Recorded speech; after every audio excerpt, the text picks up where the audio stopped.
Jadi persoalannya, kenapa proses mining Bitcoin ini menggunakan tenaga yang sangat banyak, dan adakah ini suatu bentuk pembaziran sehingga ada sesetengah individu yang tidak bertanggungjawab mencuri elektrik demi nak mining Bitcoin ni? Tujuan Bitcoin menggunakan elektrik dalam proses mining adalah di antaranya untuk securekan network Bitcoin. Semakin banyak elektrik yang digunakan, ini bermaksud network Bitcoin semakin secure. Oleh sebab itu sangat kritikal untuk miners Bitcoin ini menggunakan tenaga yang sumbernya daripada tenaga yang bersifat semula jadi, seperti solar, hydro ataupun kincir angin dan seumpamanya. Jadi macam mana orang nak tahu Bitcoin ni real, ataupun macam mana kita tahu Bitcoin ni selamat? Jadi kita boleh melihat benda ni melalui Bitcoin punya protokol ataupun undang-undang Bitcoin yang telah ditulis dalam bentuk kod. Seperti mana contoh, total supply untuk Bitcoin adalah 21 juta koin sahaja. Ini tidak akan berubah selama-lamanya. Yang kedua adalah sistem proof of work. Kalau kita melihat kepada sejarah, sejak tahun 90-an lagi orang cuba mencipta digital cash ataupun digital asset ini.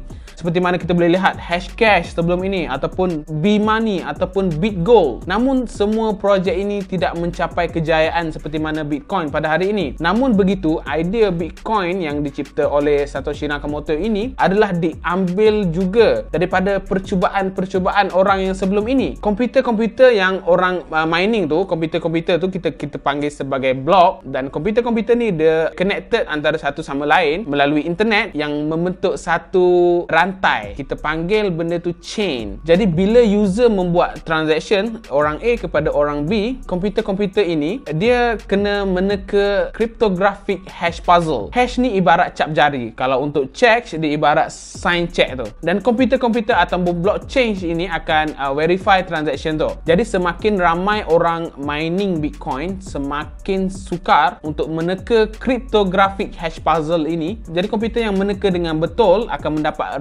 reward Bitcoin, dan komputer-komputer yang lain akan validate transaction tersebut. Jadi semakin berkuasa komputer tersebut, semakin banyak dia boleh meneka dalam masa yang sangat singkat. Sebab tu kita tengok miner-miner ni dia menggunakan komputer yang berkuasa tinggi, so that lagi tinggi dia orang punya chance untuk betul. Jadi kenapa susah-susah nak menyimpan aset dalam bentuk digital sedangkan kita sudah ada aset dalam bentuk fizikal? Kalau sebelum ini bila kita fikir aset ni, benda yang terlintas di fikiran kita boleh jadi rumah, emas, bangunan-bangunan, real estate. Tetapi sekarang follower Instagram ataupun subscriber di YouTube boleh dikira sebagai suatu aset. Let's say kalau kita ada 1 juta subscriber ataupun 1 juta followers dekat Instagram, kalau kena cara, followers ataupun subscriber ni boleh menjana cash flow seperti mana real estate tadi. Seni digital di dalam bentuk NFT, non-fungible token, boleh terjual hingga jutaan ringgit. Jadi point dia adalah kita kena aware dengan perubahan yang sedang berlaku.